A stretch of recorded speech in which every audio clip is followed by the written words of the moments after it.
Hello and welcome to this class of real analysis. I am Rafiq. In last video, we have studied about sequence, subsequence,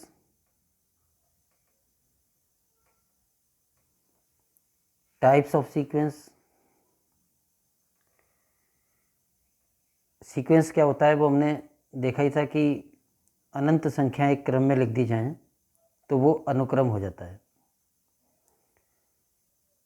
वैसे मूल परिभाषा अनुक्रम की थी ही कि ऐसा फलन जिसका प्रांत कैपिटल एन हो वो अनुक्रम कहलाता है, और प्रांत कैपिटल एन होने के साथ साथ अगर सहप्रांत आर या आर का कोई सबसेट हो तो वास्तविक अनुक्रम कहलाता है, और हम केवल वास्तविक अनुक्रम ही पढ़ रहे हैं।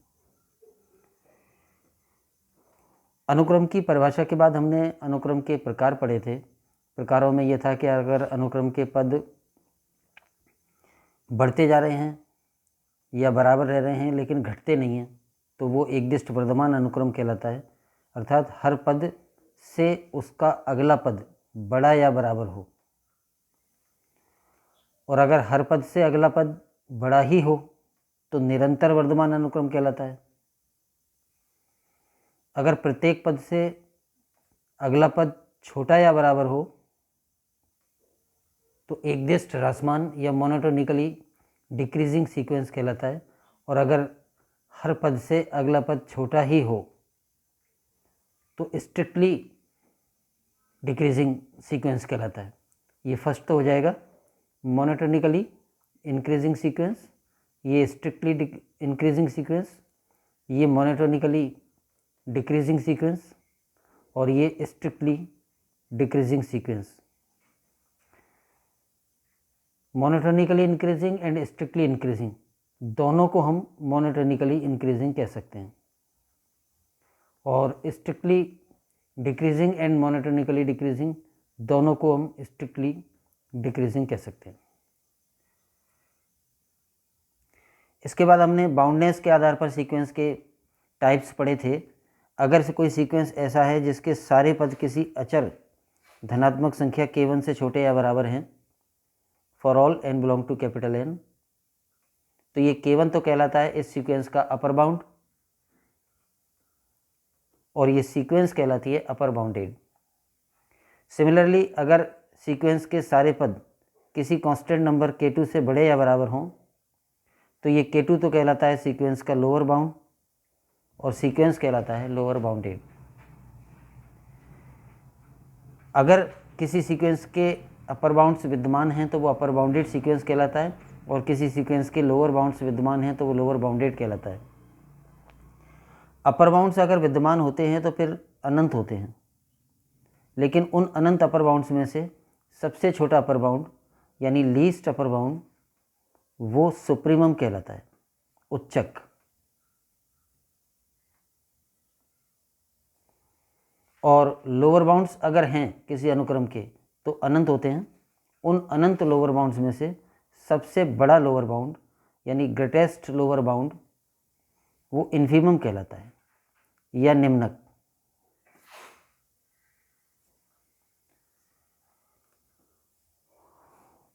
सबसे बड़ा या सबसे छोटा की बजाय बेटर ढंग से हमने ऐसे डिफाइन किया था कि ऐसा नंबर अल्फ़ा जो अपने आप में अपर बाउंड हो, नंबर एक, और दूसरा इससे छोटा कोई अपर बाउंड ना हो, तो ये सुप्रीमम कहलाता है। इन्फीमम को हमने ऐसे डिफाइन किया था कि ऐसा नंबर जो अपने आप में लोअर बाउंड हो और इससे बड़ा कोई लोअर बाउंड ना हो, तो ये निम्नक कहलाता है। ये उच्चक और निम्नक की परिभाषाएं थी। उसके बाद दो और इम्पोर्टेंट डेफिनेशंस हमने ली, लिमिट पॉइंट एंड लिमिट।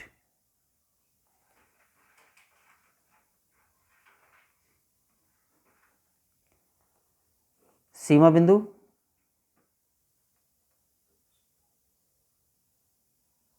और सीमा, इन दोनों में क्या अंतर था और इनकी डेफिनेशन क्या थी। ऐसा नंबर अल्फ़ा अनुक्रम का सीमा बिंदु कहलाता है जिसके प्रत्येक प्रतिवेश में, यानी कोई भी पॉजिटिव नंबर एप्सिलॉन लेकर अल्फ़ा का प्रतिवेश बना लें, अल्फ़ा माइनस एप्सिलॉन से अल्फ़ा प्लस एप्सिलॉन तक का ओपन इंटरवल, तो इस प्रतिवेश में जो भी सीक्वेंस xn है उसके अनंत पद होने चाहिए। यानी every neighbourhood of alpha has infinite elements of the sequence. तो ये अल्फ़ा सीमा बिंदु कहलाता है। और सीमा की परिभाषा, अल्फ़ा अनुक्रम की सीमा कहलाएगी अगर अल्फ़ा के किसी भी प्रतिवेश में alpha minus epsilon to alpha plus epsilon, ये अल्फ़ा का प्रतिवेश बन गया, इसमें अनुक्रम के कौन से पद होने चाहिए? एक निश्चित प्राकृतिक संख्या जिसको कि हम n0 नाम दे रहे हैं से बड़े पद क्रम के सभी पद इस प्रतिवेश में विद्यमान होने चाहिए। यानी xn belongs to alpha minus epsilon to alpha plus epsilon. कौन से xn यानी अनुक्रम के पद विद्यमान होने चाहिए इस प्रतिवेश में? कौन से पद? जिनका पद नंबर n इस n0 से बड़ा हो। n0 कोई एक निश्चित प्राकृतिक संख्या हर एप्सिलॉन के लिए होनी चाहिए।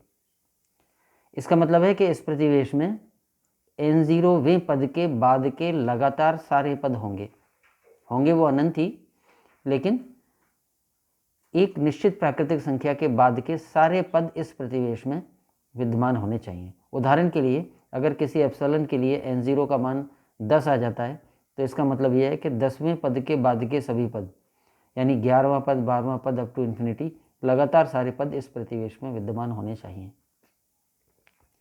तो ये सीमा बिंदु और सीमा की डेफिनेशंस हैं। सीमा बिंदु की परिभाषा में तो प्रतिवेश में अनंत पद होना ही काफ़ी है, चाहे वो कोई से भी अनंत पद हों, कंटिन्यूसली सारे हों ऐसा ज़रूरी नहीं है। सीमा की परिभाषा में अनंत पद तो होंगे ही, सीमा के किसी भी प्रतिवेश में अनंत पद तो होंगे ही, लेकिन वो अनंत पद लगातार के सारे होने चाहिए। यानी कुछ प्रारंभिक पद केवल ऐसे हो सकते हैं जो इस प्रतिवेश में ना हो, बाकी एक पद ऐसा होगा जो इस प्रतिवेश में होगा और उसके बाद कंटिन्यूसली सारे पद इस प्रतिवेश में होंगे। ये जो बात है कि xn इस प्रतिवेश में होगा, जैसे xn यहाँ कहीं भी होगा, xn यहाँ हो सकता है, यहाँ हो सकता है, यहाँ हो सकता है, तो xn का इस प्रतिवेश में होना, या ये कहो कि xn की अल्फ़ा से दूरी एप्सिलॉन से कम होना, एक ही बात है। तो इस पॉइंट को हम ऐसे भी लिखते हैं, mod of xn minus alpha is less than epsilon. ये लिखना और ये लिखना एक ही बात है। तो ये हमने सीमा और सीमा बिंदु की परिभाषाएं पढ़ी थी। उसके बाद हमने उपानुक्रम का कंसेप्ट पढ़ा था। उपानुक्रम जैसे xn कोई अनुक्रम है जिसमें x1, x2, x3 and so on ये विभिन्न पद हैं। अब अनुक्रम के इन पदों में से ही कुछ पद लेने तो अनंत ही पड़ेंगे क्योंकि अनुक्रम ही बनाना है।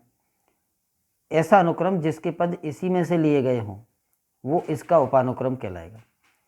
फॉर एग्जाम्पल मैं इसमें से पहला, तीसरा, पाँचवां, सातवां विषम क्रम के पद ले लूँ तो ये जो बना ये इस मूल अनुक्रम या मुख्य अनुक्रम का उपानुक्रम है।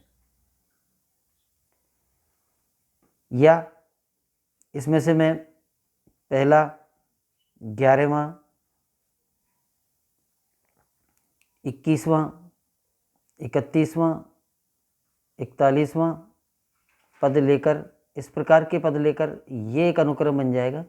ये भी इस मेन अनुक्रम का उपानुक्रम है। तो मुख्य अनुक्रम से ही पद लेकर कोई नए अनुक्रम बनाए जाएं तो वो मुख्य अनुक्रम के उपानुक्रम कहलाते हैं।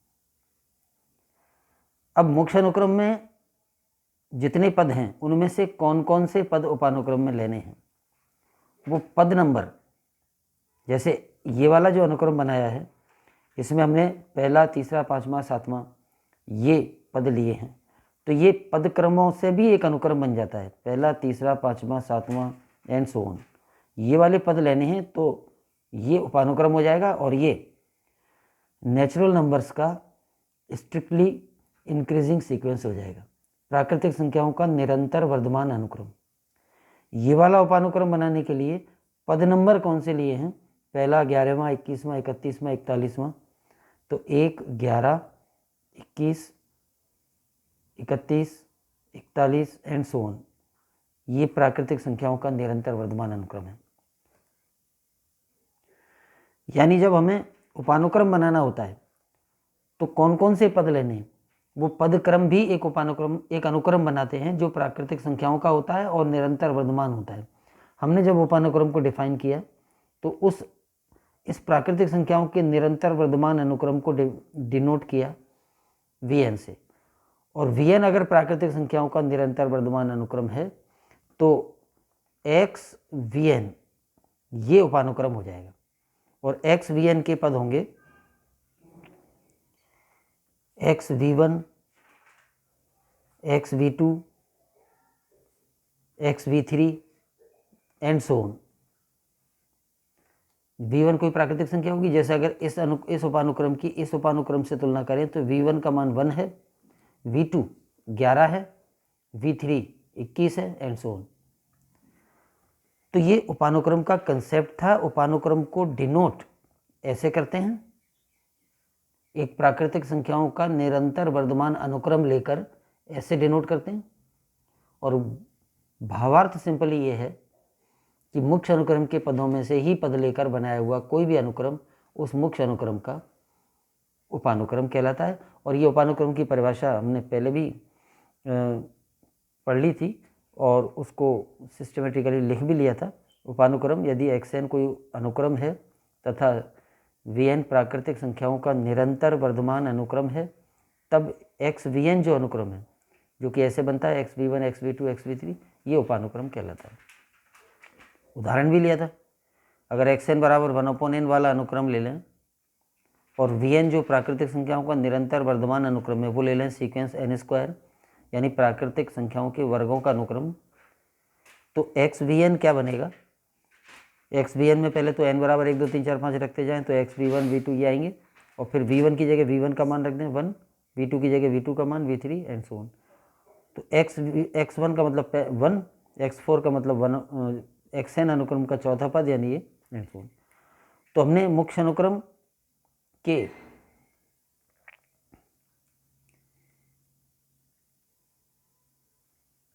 कौन कौन से पद लेकर ये उपानुक्रम बनाया है, वो है पहला, चौथा, 9वां, 16वां, 25वां। मुख्य अनुक्रम का पहला पद, मुख्य अनुक्रम का चौथा पद, मुख्य अनुक्रम का 9वां पद, 16वां पद, 25वां पद एंड सो ऑन।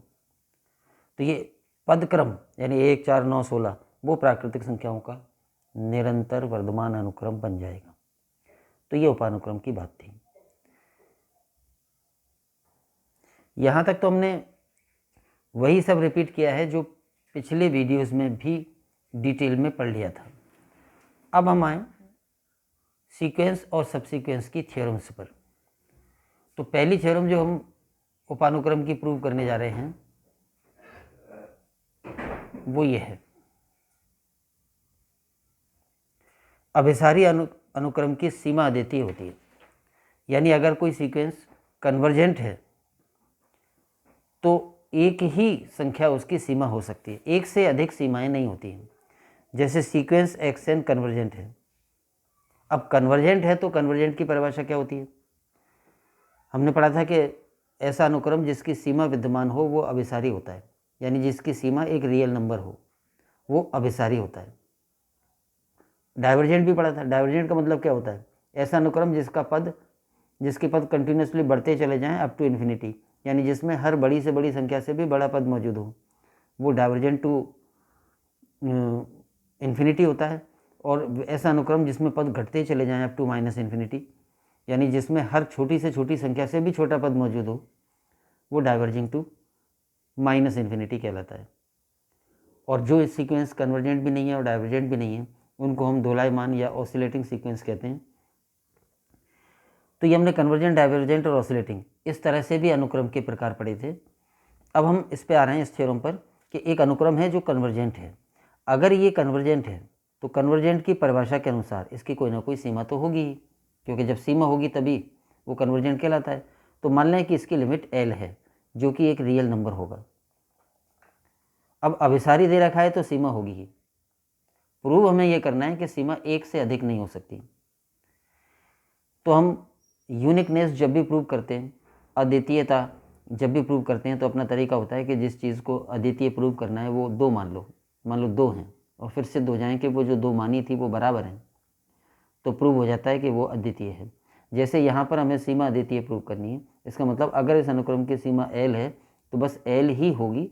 L के अलावा L से भिन्न कोई भी वास्तविक संख्या इस अनुक्रम की सीमा नहीं हो सकती। तो हम मान लेंगे कि एक तो L है ही, मान लो कि L डैश भी सीमा है। तो जब L डैश को भी सीमा मान लेंगे और L सीमा है ही, तो हमें यहाँ तक पहुँचना पड़ेगा कि ये जो L डैश सीमा मानी है ये और कोई नहीं L के ही बराबर है। तो ये अद्वितीय प्रूफ करने का तरीका होता है। प्रूफ देखें, अभिसारी अनुक्रम की सीमा अद्वितीय होती है, that is convergent sequence has unique limit. ये प्रूव करना है तो पहले हमने xn कोई अभिसारी अनुक्रम मान लिया, माना xn कोई अभिसारी अनुक्रम है, और अभिसारी है तो कोई ना कोई सीमा होगी ही, तो हमने ले लिया कि जिसकी सीमा L है। तो पहले इसी की डेफिनेशन लिख दी। xn की सीमा L है की परिभाषा, स्वेच्छ एप्सिलॉन के लिए ऐसा n1 विद्यमान होगा, एक निश्चित प्राकृतिक संख्या n1 विद्यमान होगी, जिसको हम सामान्यतः n0 से व्यक्त करते हैं, यहाँ पर n1 से व्यक्त कर दिया है। तो एक ऐसी निश्चित प्राकृतिक संख्या n1 ऐसी विद्यमान होगी कि xn यानी अनुक्रम का nवां पद और सीमा L का अंतर इस एप्सिलॉन या जो भी एप्सिलॉन हम ले लें, जो भी धनात्मक संख्या ले लें, उसके लिए होती है। तो ये हम एडजस्टमेंट करते रहते हैं कि एप्सिलॉन ले लिया तो यहाँ पर हमने एप्सिलॉन बाई 2 रख दिया, या 2 एप्सिलॉन रख दिया, एप्सिलॉन का कोई भी गुणक रख दिया, क्योंकि होता यह है कि हर एप्सिलॉन के लिए एक n0 होता है, यानी हर धनात्मक संख्या के लिए एक निश्चित प्राकृतिक संख्या विद्यमान होती है। अब ये धनात्मक संख्या हम दूसरी ले लें तो निश्चित प्राकृतिक संख्या दूसरी आ जाएगी। अगर हमने ये ले लिया कि एप्सिलॉन ग्रेटर देन 0 तो कोई स्वेच्छ संख्या है, तो एप्सिलॉन अगर धनात्मक है तो एप्सिलॉन बाई 2 भी धनात्मक होगा, और इस एप्सिलॉन बाई 2 के लिए भी कोई निश्चित प्राकृतिक संख्या होगी, उसे हमने यहाँ पर n1 माना है, ऐसा सोच सकते हैं। तो पहले तो एप्सिलॉन धनात्मक संख्या है, और फिर इसमें लिखा नहीं है लेकिन मतलब आप इसका ये समझें कि जब एप्सिलॉन हमने कोई पॉजिटिव नंबर ले लिया तो फिर एप्सिलॉन बाई 2 भी पॉजिटिव है, और एप्सिलॉन बाई 2 के लिए कोई ना कोई निश्चित प्राकृतिक संख्या n1 विद्यमान होगी कि xn माइनस L का मॉड उस एप्सिलॉन बाई 2 से छोटा होगा n के उन सब मानों के लिए जो इस निश्चित प्राकृतिक संख्या से बड़े हैं, जो कि अनुक्रम की सीमा होने की परिभाषा होती है, वो लिख दिए। तो डेफिनेशन तो हम बहुत बार लगाएंगे हर थ्योरम में, जब भी हमें ये पता होगा कि ये इस अनुक्रम की सीमा है तो उसकी परिभाषा हमेशा ये लिखेंगे कि कोई भी एप्सिलॉन ले लेंगे और उस एप्सिलॉन के संगत कोई निश्चित प्राकृतिक संख्या होगी, ताकि ये कंडीशन वैलिड हो। ये तो हो गया xn की सीमा L मानने से। अब मान लो xn की सीमा एक और सीमा मान लें, अब माना L डैश भी अनुक्रम xn की सीमा है, तो अगर L डैश भी सीमा है तो L डैश की भी सीमा होने की परिभाषा लिखें। तब ये होगा कि जो भी धनात्मक संख्या हम ले लें, एप्सिलॉन बाई 2 ली है, तो एप्सिलॉन बाई 2 जो पॉजिटिव नंबर है इसके संगत कोई ना कोई फिक्स नेचुरल नंबर n2 ऐसा विद्यमान होगा कि n के n2 से बड़ा लेने पर xn यानी अनुक्रम का nवां पद और सीमा L डैश का ये अंतर, ये जो हमने एप्सिलॉन लिया था इससे छोटा आएगा। तो ये भी एज इट इज़, जैसे यहाँ पर L के सीमा होने की परिभाषा लिखी है, वैसे ही यहाँ पर L डैश के सीमा होने की परिभाषा लिखी है, और सीमा की परिभाषा में हर धनात्मक संख्या के संगत कोई निश्चित प्राकृतिक संख्या विद्यमान होती है। ये सीमा की परिभाषा L सीमा है इसलिए इनइक्वलिटी नंबर 1 प्राप्त हो गई, और L डैश सीमा है इसलिए इनइक्वलिटी नंबर 2 प्राप्त हो गई। अब इन दोनों इनइक्वलिटीज़ की वैलिडिटी कंडीशंस अलग अलग हैं, इनके वैध होने की शर्तें अलग अलग हैं। जैसे इनइक्वलिटी नंबर 1 जो है उसकी जो वैलिडिटी कंडीशन है वो ये है कि यानी ये टर्म वैलिड होगी n के उन सब मानों के लिए जो n1 से बड़े हैं, और इनइक्वलिटी नंबर 2 में ये टर्म एप्सिलॉन बाई 2 से छोटी होगी n के उन सब मानों के लिए जो n2 से बड़े हैं। अगर हम इन दोनों इनइक्वलिटीज़ को एक ही जगह काम में लेना चाहते हैं तो हम ये सोच सकते हैं कि ये दोनों n के किन मानों के लिए वैलिड होंगी। जैसे अगर हम कहें कि कोई इनइक्वलिटी तो n के उन मानों के लिए वैलिड है जो 40 से बड़े हैं, और कोई इनइक्वलिटी n के उन मानों के लिए वैलिड है जो 45 से बड़े हैं। तो 40 से बड़े हैं का मतलब n के किन मानों के लिए वैलिड है? n के मान 41, 42, 43 एंड सो ऑन। और जो 45 से बड़े मानों के लिए वैलिड है, इसका मतलब वो n बराबर 46, 47, 48 एंड सो ऑन, इन सब के लिए वैलिड है। अब इसमें कॉमन पार्ट क्या है? 46, 47, 48 इसमें भी और इसमें भी आएंगे। तो जो इनइक्वलिटी n के 40 से बड़े मानों के लिए वैलिड हो और एक दूसरी इनइक्वलिटी n के 45 से बड़े मानों के लिए वैलिड हो, तो ये आसानी से कहा जा सकता है कि वो दोनों इनइक्वलिटीज़ n के 45 से बड़े मानों के लिए वैलिड होंगी, क्योंकि जो 45 से बड़े होंगे वो 40 से तो बड़े हो ही जाएंगे। तो इस तरह से दोनों इनइक्वलिटीज़ की वैलिडिटी कंडीशन अलग अलग हैं। उनकी वैलिडिटी कंडीशन कॉमन करने का तरीका ये होता है कि ये जो निश्चित प्राकृतिक संख्या है, इनका मैक्सिमम जो है, यानी इनमें जो भी बड़ा हो वो ले लेते हैं। तो इसलिए हमने यहाँ पर इनइक्वलिटी नंबर 1 और 2 दोनों की वैलिडिटी कंडीशंस अलग अलग हैं। तो हमने ये जो n1 और n2 निश्चित प्राकृतिक संख्या हैं, इनमें जो भी बड़ा हो उसको नया नाम दे दिया n0। n1 और n2 में का जो अधिकतम है, maximum of n1 n2 n0 मान लिया। तो जब n n0 से बड़ा लेंगे तो वो n1 से भी बड़ा हो जाएगा और n2 से भी बड़ा हो जाएगा, मैक्सिमम से बड़ा है। जैसे इस उदाहरण में n अगर 45 से बड़ा ले लिया तो वो 45 से तो बड़ा होगा ही, 40 से भी बड़ा हो जाएगा। तो n1 और n2 ये जो दो निश्चित प्राकृतिक संख्याएं, इनमें से जो भी बड़ा हो, जो भी इनमें अधिकतम हो, उसको नाम दे दिया n0। फिर हम ये जो इनइक्वलिटी नंबर 1 और इनइक्वलिटी नंबर 2 है, इनको ऐड करना चाह रहे हैं। इनको ऐड कर दें। ऐड जब दो इनइक्वलिटीज़ की जाती हैं तो दोनों की लेफ्ट हैंड साइड ऐड हो जाती है और दोनों की राइट हैंड साइड ऐड हो जाती है। तो लेफ्ट हैंड साइड तो आ जाएगी mod of xn minus L plus mod of xn minus L dash, यानी दोनों की लेफ्ट हैंड साइड का योग इज लेस देन इधर दोनों की राइट हैंड साइड का योग आ जाएगा, ε/2 प्लस ε/2। अब क्योंकि इसमें दोनों इनइक्वलिटीज़ यूज़ हो गई, तो अब इस इनइक्वलिटी की वैलिडिटी कंडीशन, यानी इसके वैध होने की शर्त क्या होगी, यानी ये n के किन मानों के लिए सत्य होगी? ये n के उन सब मानों के लिए सत्य होगी जो n0 से बड़े हैं। क्योंकि जब n n0 से बड़ा होगा तो n1 से भी बड़ा होगा, अतः इनइक्वलिटी नंबर 1 वैलिड है, और n n0 से बड़ा होगा तो n2 से भी बड़ा होगा, अतः इनइक्वलिटी नंबर 2 भी वैलिड है। तो जब दोनों वैलिड है तो दोनों का योग भी वैलिड होगा। तो इस तरह से हमने दो इनइक्वलिटीज़ जिनकी वैलिडिटी कंडीशन अलग अलग थी, उनको मिलाकर, इनको जोड़कर एक इनइक्वलिटी बना ली और उसकी वैलिडिटी कंडीशन अलग हो गई।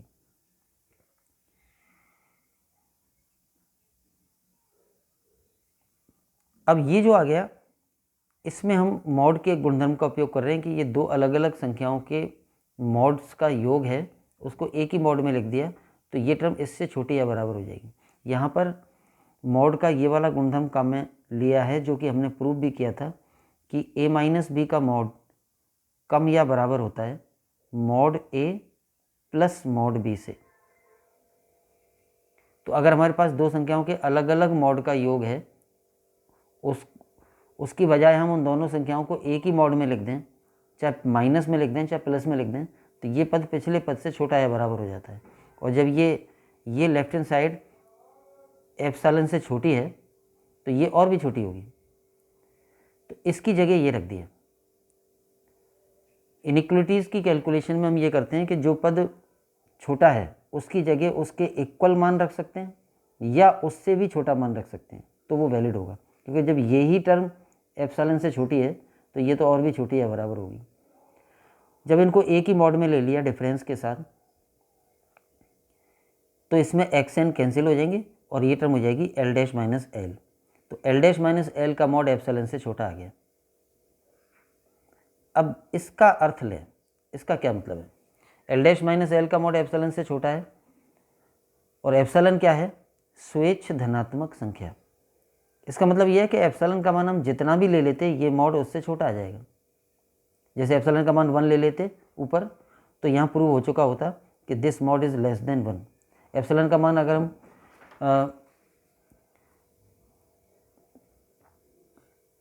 एप्सिलॉन का मान अगर हम 0.1 ले लेते तो सिद्ध हो चुका होता है कि this mod is less than 0.1। Epsilon का मान अगर हम और छोटा ले लेते 0.00001 ले लेते तो सिद्ध हो जाता कि ये मॉड उससे भी छोटा है। यानी यहाँ पर जो सिद्ध हुआ है वो क्या है कि ये जो मॉड है, mod of L dash minus L, वो किससे छोटा है? हर धनात्मक संख्या से। एप्सिलॉन स्वेच्छ है, कोई भी धनात्मक संख्या हो सकती है, तो हर धनात्मक संख्या से छोटा है। मॉड के बारे में हम जानते ही हैं कि मॉड का जो मान है वो किसी भी संख्या का मॉड हो, उसकी वैल्यू क्या हो सकती है? या तो 0 या 0 से बड़ी। नेगेटिव तो कभी होता नहीं है किसी संख्या का मॉड। जैसे अल्फ़ा कोई नंबर है, रियल नंबर, तो अल्फ़ा का मॉड क्या होगा? ऑलवेज ग्रेटर देन और इक्वल टू 0। तो मॉड का मान 0 या 0 से बड़ा तो होता ही है। लेकिन अगर हमें मॉड के बारे में ये पता लग रहा है कि वो हर धनात्मक संख्या से छोटा है, जैसे अगर हमने धनात्मक संख्या यहाँ ले ली 1, तो ये 1 से भी छोटा है मॉड। 0.1 ले ली तो 0.1 से भी छोटा है, और 0.0001 ले लिया तो उससे भी छोटा है। तो अगर कोई मॉड की संख्या स्वेच्छ धनात्मक संख्या से छोटी सिद्ध हो जाए, तो जानते हैं हम कि मॉड अगर हर धनात्मक संख्या से छोटा है तो वो 0 ही होगा, क्योंकि 0 ही ऐसी संख्या है जो हर धनात्मक संख्या से छोटी होती है। कोई पॉजिटिव नंबर ऐसा नहीं होता जो प्रत्येक धनात्मक संख्या से छोटा हो। तो ये एक तरीका होता है मॉड की किसी संख्या को 0 प्रूव करने का, कि हम उस मॉड वाले नंबर को स्वेच्छ एप्सिलॉन से छोटा सिद्ध कर दें। जब मॉड वाला नंबर स्वेच्छ एप्सिलॉन से छोटा सिद्ध हो जाएगा तो हम ये कह पाएंगे कि वो 0 ही है, क्योंकि वह नॉन नेगेटिव नंबर जो हर धनात्मक संख्या से छोटा हो वो 0 ही हो सकता है। तो एप्सिलॉन इज ग्रेटर देन 0 स्वेच्छ है, अतः ये जो सिद्ध हो गया उससे ये आ गया कि ये मॉड की वैल्यू 0 ही है। किसी नंबर का मॉड 0 हो तो वो तभी संभव है जब वो नंबर इटसेल्फ 0 हो। केवल 0 का ही मॉड 0 होता है और किसी का मॉड 0 नहीं होता है। पॉजिटिव या नेगेटिव संख्याओं का मॉड 0 नहीं होता है। तो जब ये मॉड में 0 है तो विदाउट मॉड भी 0 होगा, और जब विदाउट मॉड 0 होगा तो इससे सिद्ध हो गया कि L बराबर L डैश। यानी L सीमा थी और हमने मान लिया कि अगर L डैश भी सीमा है तो प्रूव हो गया कि वो L डैश L के बराबर ही होगी, L से भिन्न नहीं होगी। इसका मतलब हो गया कि सीमा एक ही होती है, अद्वितीय होती है। अतः अभिसारी अनुक्रम की सीमा अद्वितीय होती है। Thanks to all. इस वीडियो में इतना ही। जय हिंद।